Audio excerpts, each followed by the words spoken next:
Queridos irmãos e irmãs, que a paz de Cristo esteja presente mais uma vez com você, com a sua família.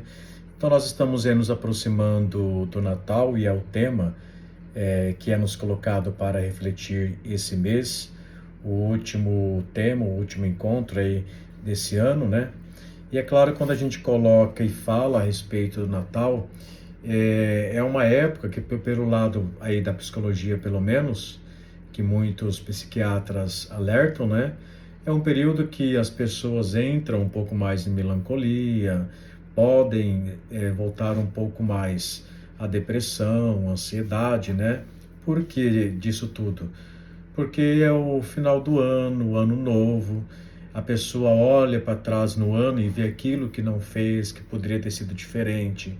De repente, um ano aí que se perdeu, né? Então tem essa perspectiva de olhar o passado, de querer fazer tudo novo a partir da passagem do ano, como se as coisas fossem puro mágica, né? Ou mesmo o Natal, é a época que a gente antigamente reunia aquelas pessoas que nós amávamos e de repente agora não vai estar todos aí reunidos, né? Então uma coisa que é muito importante a gente destacar é que quando fala em Natal, é uma continuidade da nossa vida, não é para nós nos apegarmos às nossas festas, às bebedeiras, né? O mesmo a nossa família, é claro que é tempo de família, mas é tempo principalmente de pensar no Cristo Jesus. Ele é o ponto da nossa casa, do nosso alicerce, ele é o tudo para nós.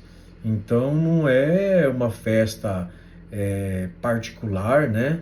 Que a gente deixa Cristo de lado e vamos viver simplesmente as guloseimas, os comes e os bebes na nossa família. Não, nós não podemos viver o Natal de uma forma pagã, aonde o principal é reunir a família para comer, de jeito nenhum.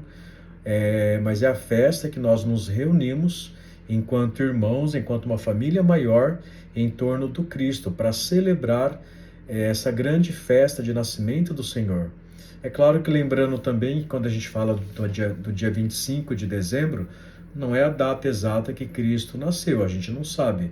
É uma data comemorativa, né?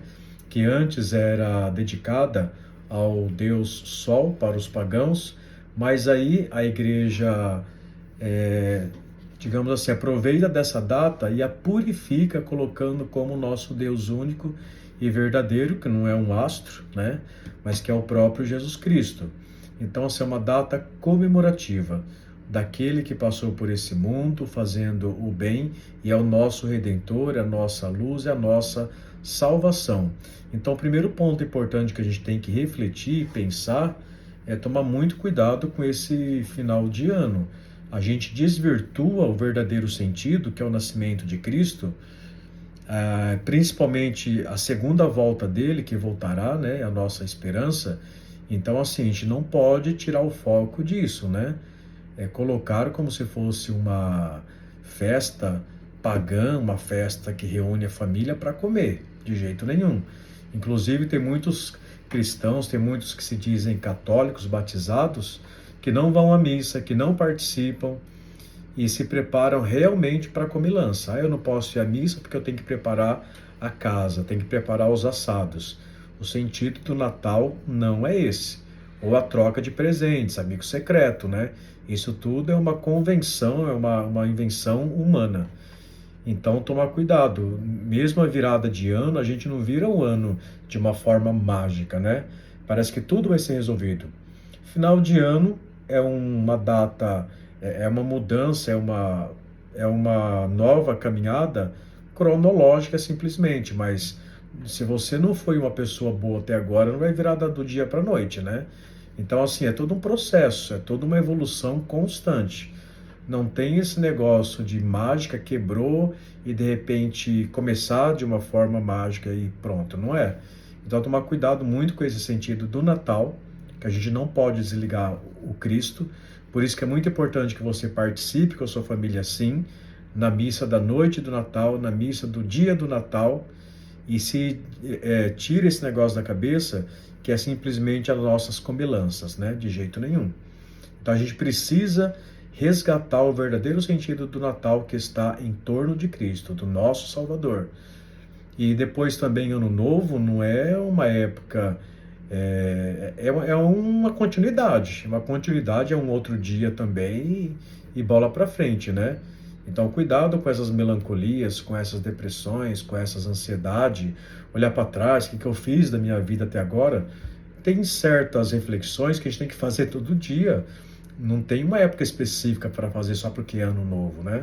Eu preciso fazer essa reflexão da minha vida, da minha caminhada a todo momento. Eu preciso ir ao encontro de Cristo, não é só no dia 25 de dezembro.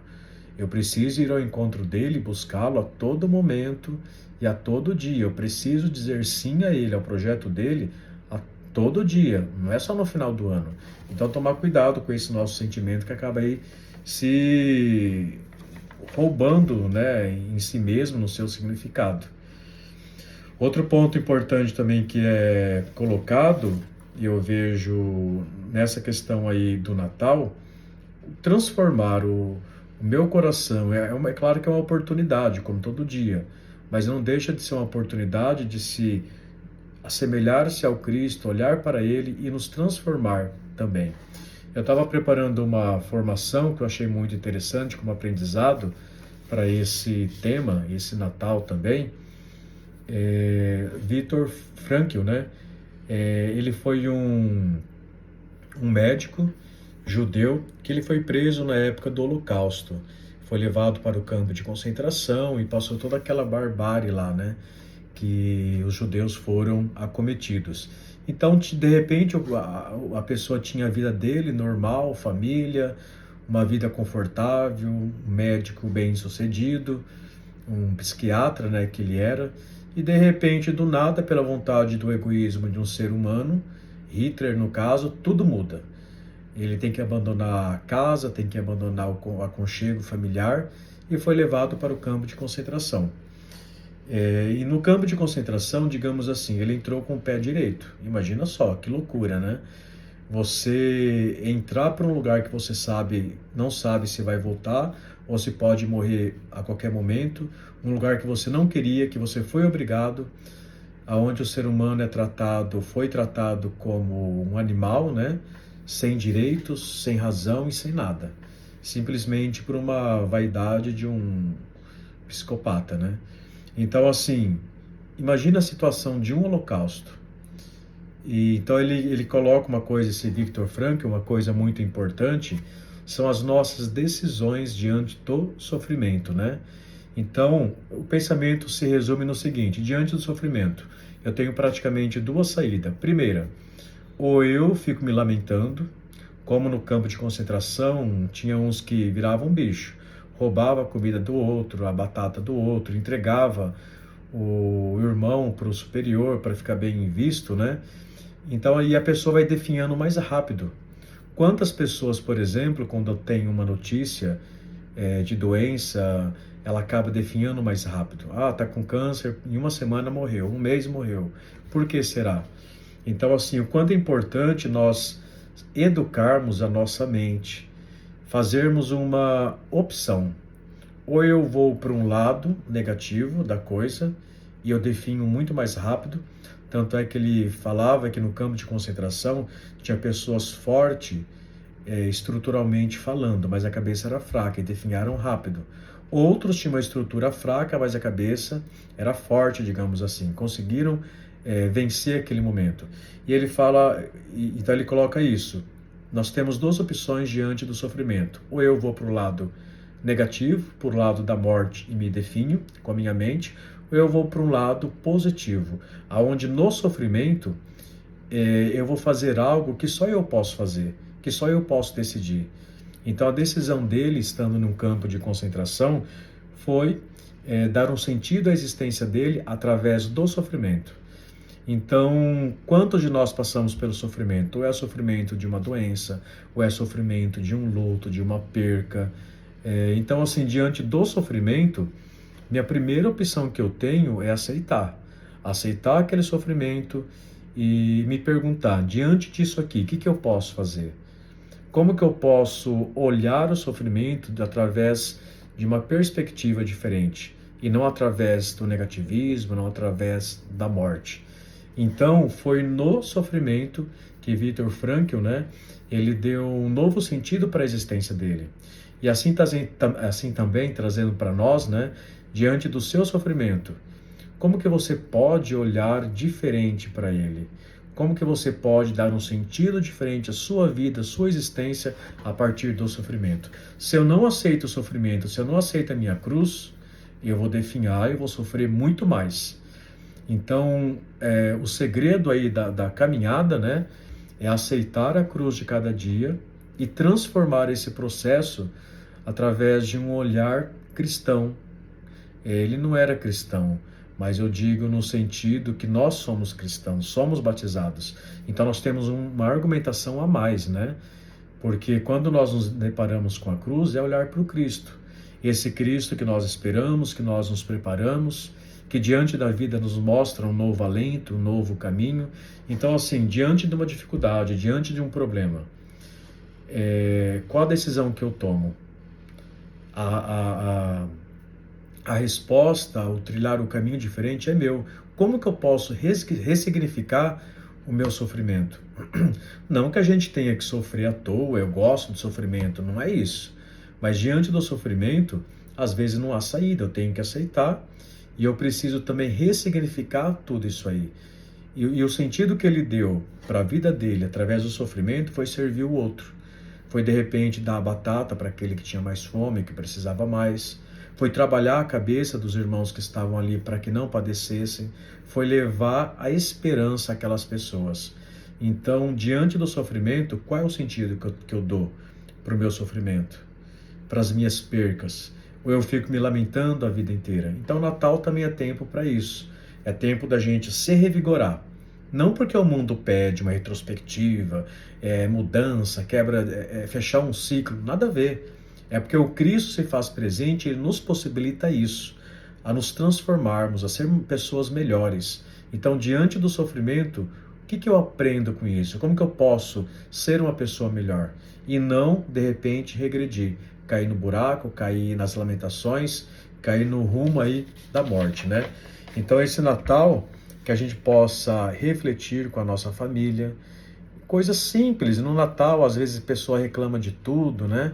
Reclama da comida, reclama do arroz que está com uva passa lá, né? Aquela uvinha seca. Então, assim, o parar de reclamar, o agradecer mais a Deus pelas coisas que nós temos, pela família que temos, e não ficar se comparando com o outro, ficar idealizando uma coisa que não existe. Como eu sempre digo, se tem um problema enorme do ser humano, é a gente ficar se comparando com o outro. Quando eu me comparo com o outro, eu me perco em ilusões, eu me perco de mim mesmo, eu começo a viver uma fantasia, eu começo a viver o eu inexistente.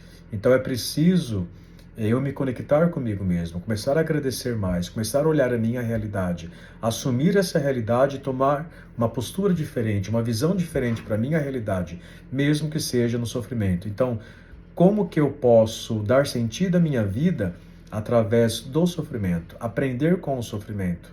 Jesus fez da mesma forma, né? Através do sofrimento, não ele aprendeu simplesmente, né? Mas ele nos ensinou a trilhar, a olhar diferente, a saber que nós não estamos sozinhos, que nós temos um Deus que é por nós.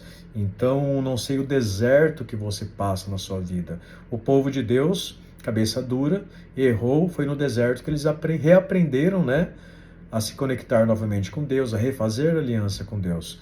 Então, esse tempo de advento, de espera, é momento para isso também. É momento de olhar o nosso deserto, nos reconectar com Deus, ressignificar a nossa vida. Ou, diante do sofrimento, como que eu estou dando sentido à minha própria existência, né?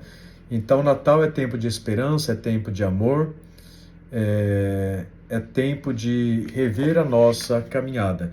E falando aí em Papai Noel, que foi colocado no texto, lembrar que Papai Noel, a inspiração dele principal, foi em São Nicolau, um homem muito piedoso, família muito rica, mas que ele soube também doar aquilo que ele tinha, o material que ele tinha para ajudar o próximo. O sentido que São Nicolau encontrou na vida dele foi servir ao seu próximo também. Por isso que se tornou essa imagem de um velhinho barbudo, né? E muito caridoso com as pessoas. É uma caridade que ela não passa pelo comercial, ela passa pelo coração. Ela passa por aquele que acredita no Cristo, que o mundo pode ser diferente, que eu posso fazer diferente, a diferença na vida do outro também. Então, São Nicolau foi esse homem que, tendo Cristo no seu coração como centralidade da sua vida, ele procurou fazer a vida do outro melhor. É o que nós somos chamados também. Se eu não consigo dar sentido à vida do outro, a fazer a vida do outro ter mais sentido, ser uma vida melhor, a minha vida é um fracasso, né? Porque a gente se fecha no nosso egoísmo, nas nossas mesquinharias, e esse não é o caminho que Cristo aponta para nós. Então, com esse Natal, tomar cuidado com a visão comercial que o mundo coloca, mas com aquilo que Jesus realmente coloca como que deve ser, com aquilo que a igreja nos diz, né? Que é essa caminhada de muitas vezes reencontro com o Senhor, reavaliarmos a nossa vida, como João Batista fala, né? Endireitar as nossas estradas. Que Deus abençoe a você nesse tempo glorioso de alegria, não de tristeza. Não se apegue às festas em família, porque isso aí não é Natal. Natal é contemplar o Jesus e enxergar uma família maior na qual somos todos irmãos. Que Deus abençoe a você, em nome do Pai, do Filho e do Espírito Santo. Amém.